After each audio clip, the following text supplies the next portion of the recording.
తెలంగాణ ప్రదేశ్ కాంగ్రెస్ సేవాదళ్లు క్షేత్రస్థాయిలో మరింత బలోపేతం చేస్తామని తెలంగాణ ప్రదేశ్ కాంగ్రెస్ సేవాదళ్ రాష్ట్ర అధ్యక్షుడు బెద్దెల జితేందర్ అన్నారు.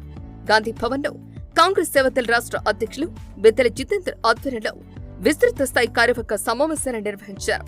రాష్ట్ర, జిల్లా, నియోజకవర్గ, బ్లాక్, మండల బూత్ స్థాయిలకు చెందిన సుమారు 500 మంది ప్రతినిధులు హాజరయ్యారు. సమావేశానికి all India Congress Sevadal joint secretary, Telangana Congress Sevadal incharge Vinod Kolapkar, all India Congress Sevadal జాతీయ నాయకులు, తెలంగాణ ప్రదేశ్ కాంగ్రెస్ సేవాదళ్ కో ఇన్ఛార్జ్ అబ్దుల్ సయీద్ ముఖ్య అతిథులుగా హాజరయ్యారు.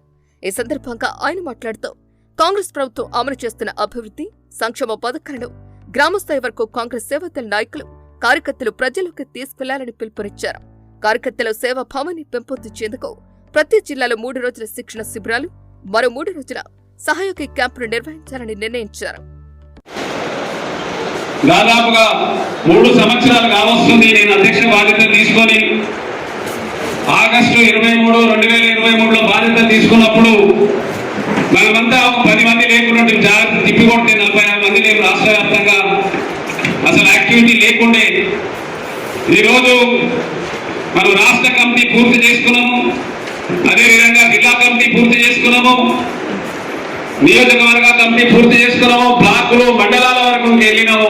మనం బూతుల వరకు వెళ్లాల్సినటువంటి ఇంకా కొంత ఉంది, కొంత చేసిండు. కాబట్టి దాని మీద ఈరోజు ఒక ప్రోగ్రెస్ రిపోర్టు మనం రాబోయే కాలంలో రాష్ట్ర స్థాయిలో సేవాదళ్ అనేది బాగా బలోపేతం చేయడం కోసం మనకు నూతనంగా 9 సంవత్సరాలు సేవలు అందించినటువంటి లాల్జీ దేశాయ్ గారికి గట్టిగా చప్పట్లతో వీడ్కోలు పలుకుతున్నాం ఈరోజు. అదేవిధంగా నూతనంగా అఖిల భారత కాంగ్రెస్ సేవాదళ అధ్యక్షుడైనటువంటి శ్రీనివాస్ గారికి కూడా చక్కగా స్వాగతం చెప్తున్నాం. లాల్జీ దేశాయ్ గారు చక్కగా 9 సంవత్సరాలు సేవాదళ్ పరిపాలించి అఖిల భారత ఆల్ ఇండియా లెవెల్లో ఒక మంచి రూపాంతరం చేసి నాలాంటి వాళ్ళకి ఎందరికో అవకాశం ఇచ్చి దేశవ్యాప్తంగా చాలా అవకాశాలు ఇచ్చి ఆయన గొప్ప పని చేసినందుకు మరొకసారి నేను ఆయనకు వీడ్కోలుగా కృతజ్ఞతలు తెలియజేస్తున్నాను. కాబట్టి దాని పరంపరంగానే ఈరోజు మనము రాష్ట్ర కమిటీని కూడా బలోపేతం చేయాలి, అదేవిధంగా జిల్లా కమిటీని బలోపేతం చేయాలి. మీ జిల్లాలో ఉన్న వాళ్ళు జిల్లా అధ్యక్షుని కింద వైస్ ప్రెసిడెంట్లను 7 వేసుకోండి. ఆ 7 కొంత ఉన్నారు, మళ్ళీ చేయకపోతే మిగతా వాళ్ళని కూడా వేసుకోండి.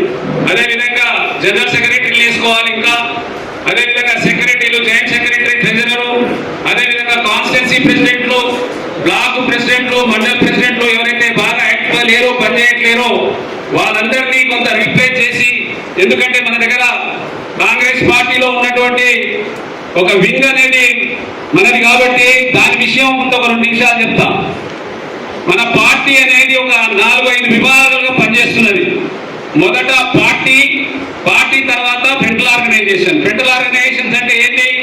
సేవాదళ్ మొదటిది, యూత్ కాంగ్రెస్ రెండోది, అదేవిధంగా మహిళా కాంగ్రెస్ మూడోది, అదేవిధంగా 4వది ఎన్ఎస్యుఐ. దీన్ని ఫ్రంటల్ ఆర్గనైజేషన్స్ అంటారు. Party, frontal organisations. అదేవిధంగా సెల్స్ ఉంటాయి, SC cell, BC cell, minority cell మూడోది. 4వది సోషల్ మీడియా. కాబట్టి పార్టీకి 2 చేతులు, కాళ్ళు అన్నట్టుగా ఈ ఫ్రంటల్ ఆర్గనైజేషన్స్ లో మనది ఇది. కాబట్టి మన సేవాదళ్ అనేది మన గొప్ప సాంప్రదాయం, సంస్కృతితో కూడుకున్నటువంటిది. మీకు అర్థమైంది కదా. మనది ఫ్రంటల్ ఆర్గనైజేషన్స్ లో 4 విభాగాలు అంటారు. 4 విభాగాలలో సేవాదళ్, యూత్ కాంగ్రెస్, ఎన్ఎస్యుఐ, మహిళా కాంగ్రెస్. ఆ 4 విభాగాలలో మొదటి విభాగం సేవాదళ్. కాబట్టి ఈ సేవాదళ్ అనేది రాష్ట్ర వ్యాప్తంగా మనకు 2 విభాగాలలో పనిచేస్తామని అనేక సందర్భాల్లో చెప్తున్నాడు, మళ్ళీ చెప్తున్నాను. ఒకటి వాలంటీర్ రూపకంగా పనిచేస్తాము, రెండోది పార్టీ పరంగా మనం రాజకీయం చేస్తాం. రాజకీయాలు చేయాల్సినటువంటి ఏంటి అనేది ఇంతకుముందు కూడా చాలా సార్లు చెప్పినాను. మనము కార్యవర్గాన్ని నిర్మించుకోవాలి. రాష్ట్ర కార్యవర్గము, జిల్లా కార్యవర్గము, కాన్స్టిట్యున్సీ, మండలాలు, బ్లాక్లు నిర్ణయించుకొని ప్రభుత్వ పథకాలన్నింటినీ ప్రజల దగ్గరికి తీసుకెళ్లాలి. ఈ ఉన్నటువంటి ఉన్నటువంటి ఇంకా 3 పార్టీ, అదేవిధంగా frontal organisations, social media cell అందరినీ ఇవన్నింటినీ మమేకం చేసి సన్మార్గంలో సిస్టమేటిక్ గా నడిపేదే సేవాదళ్. మనమే దాన్ని సరి చేసుకుంటా పార్టీ నడపాలి. ఎందుకంటే మొట్టమొదటిసారి 1923లో మన నెహ్రూ గారి అధ్యక్షతన స్టార్ట్ అయినటువంటిది మన కాంగ్రెస్ సేవాదళ్. అంతకుముందు అంటే మనకు కాంగ్రెస్ పార్టీ ఉండే కానీ అది వేరే వారి చేతిలో ఉండే 1925లో గాంధీ గారు అధ్యక్షులై ఆ పార్టీని తీసుకొని మనం ఈ రెండు కలిపి చేస్తున్నారు. మొదటి నుంచి 100 సంవత్సరాల నుంచి మనకు 100 సంవత్సరాల నుంచి మనకి కార్యక్రమాలు చేస్తున్నాం. కాబట్టి మన రాష్ట్ర విషయానికి వచ్చేద్దాం. ఇక ఒక బ్రీఫ్గా కొంత చెప్పిన ఇది గుర్తుపెట్టుకోండి. మొత్తం పార్టీల 4 విధానాలుగా పనిచేస్తున్నాం. కాబట్టి మనం ఈ 3 సంవత్సరాలలో మొదట మనం అనేక ర్యాలీలు తీసినాం, కార్యవర్గాలు చేసుకున్నాం, 100 సంవత్సరాల పండుగ చేసుకున్నాం, అనేక సందర్భాలలో మీటింగ్లు పెట్టినాం. ఈ మధ్య కాలంలో కనీవిని రీతిలో మనం ట్రైనింగ్ క్యాంపు పెట్టుకొని సక్సెస్ చేసినాం. మరి ఆ ట్రైనింగ్ క్యాంపుకు అందరూ సహకరించారు, చక్కగా చేసినందుకు సక్సెస్ కు గట్టిగా చెప్పడంతో మీరు దాన్ని చేసుకోవాలి.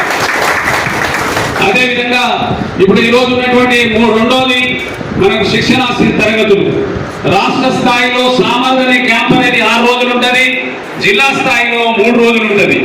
సహయోగి క్యాంప్ అంటారు. సహయోగి అంటే నేర్చుకొని సామర్థ్యులు ఉంటాడు, సామర్థ్యులు ఉంటే విశారదలో 10 రోజులు ఉంటుంది. ఈ 3 విభాగాలు ఇంకా 20 రోజులు కూడా ఉంటాయి. కానీ వాళ్ళ పెద్దలంతా అప్పుడు గాంధీ గారు, నెహ్రూ గారు, అదేవిధంగా రాజీవ్ గాంధీ గారు అందరూ అందులో ట్రైనింగ్ తీసుకున్నారు.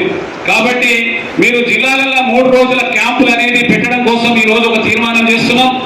ఆ విధంగా ప్రతి జిల్లాలలో ఇన్ఛార్జీలు ఇక్కడ కూర్చున్నారు. మరి ఇన్ఛార్జీలంతా మీరు జిల్లా ఇన్ఛార్జీలంతా మీరు అక్కడ ఉన్నటువంటి 5 జిల్లాలని కోఆర్డినేట్ చేసి శిక్షణ తరగతులు పెట్టుకోవాల్సిన అవసరం ఉంది. దాని విషయంలో ఒక తీర్మానం చేసినాం ఇవాళ. అదేవిధంగా మరి ప్రభుత్వ పథకాలు చాలా మనకి ఈరోజు రేవంత్ రెడ్డి గారి సారథ్యంలో బ్రహ్మాండంగా రాష్ట్రంలో ప్రభుత్వం నడుస్తుంది. అదేవిధంగా మహేష్ అన్న గారు కూడా ప్రతిదీ ప్రోత్సహిస్తా ఉన్నాడు. మనకు పార్టీని బాగా చేయాలి, ఇంకా బలోపేతం చేయాలన్నట్టుగా. కాబట్టి మనకి ఈ రోజు ప్రభుత్వ పరంగా 2.5 సంవత్సరాలు అనేక సంక్షేమ ఫలాలు వచ్చినాయి.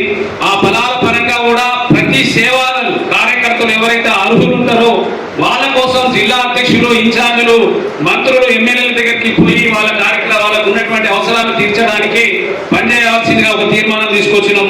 అది కూడా మాట్లాడుతున్నాం. అదేవిధంగా మనం పనిచేస్తేనే కాదు, మనకు టికెట్లు ఇవ్వాలి, నామినేటెడ్ పదవులు ఇవ్వాలి. ఆ విషయంలో కూడా ఈరోజు ఒక తీర్మానాన్ని పెట్టినాం ఇక్కడ. మరి మీ జిల్లా ఇన్ఛార్జీలు, అదేవిధంగా మీ జిల్లా ఇన్ఛార్జీలు, జిల్లా అధ్యక్షులు కూడా మంత్రులతోటి, ఎమ్మెల్యేలతో మాట్లాడి ఎవరైతే అర్హులు ఉన్నారో మన సేవాదల్లో వాళ్ళందరికీ పదవులు ఇచ్చే విషయంలో మీరు అంతా కృషి చేయాలని దాన్ని కూడా ఒక తీర్మానం చేసినాం. दोस्तों, हम लास्ट टाइम जब आए थे तो अपना प्रदेश कांग्रेस सेवा दल का जो ट्रेनिंग प्रोग्राम था उस पीरियड में हम आपके साथ में कुछ जुड़े थे। कुछ दिन के लिए मैं पूरा टाइम उसके ट्रेनिंग प्रोग्राम में नहीं पाया, कुछ दिन के लिए मैं था। उसके बाद में आप सब लोग के पास हमें गए और सब लोग थे। अच्छा, एक ट्रेनिंग प्रोग्राम वहाँ पे अरेंज हुआ था। उसके बाद में हम आपके साथ में उपस्थित है। हम लगातार जितेंद्र जी से संपर्क में है कि हम फिर से एक बार प्रदेश कांग्रेस कमेटी के कांग्रेस सेवा दल के मीटिंग लेते हैं और हमारे जो साथी हैं उनके साथ में थोड़ा यूज करते हैं। इस सभा का एक मुख्य उद्देश्य जो है, हाल ही में आप सब लोग जानते हैं, कुछ लोग दिल्ली में भी अभी तालकटोरा अधिवेशन के लिए गए थे, लेकिन वो अधिवेशन कैंसिल होने के कारण वहाँ के दूसरे प्रोग्राम में जो उसमें वो शामिल हो गए। यहाँ काफ़ी अच्छे स्टेज से वाले हुए थे।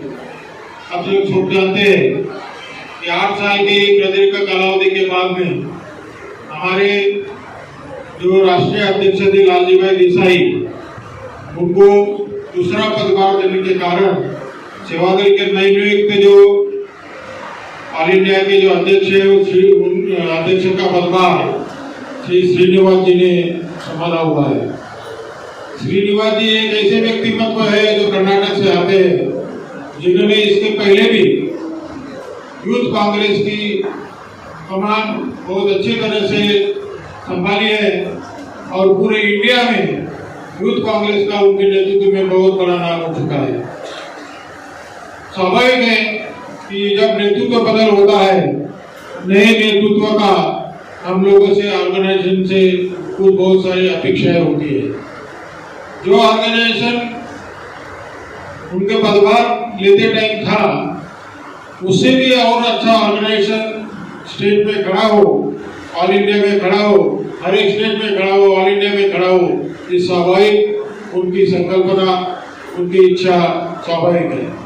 ये मीटिंग बुलाने का मकसद ये है कि पहले हमारे लालजी भाई देसाई नेशनल चीफ ऑर्गेनाइजर हुआ करते थे, अब उनकी जगह एक युवा साथी श्रीनिवास जी को बनाया गया है।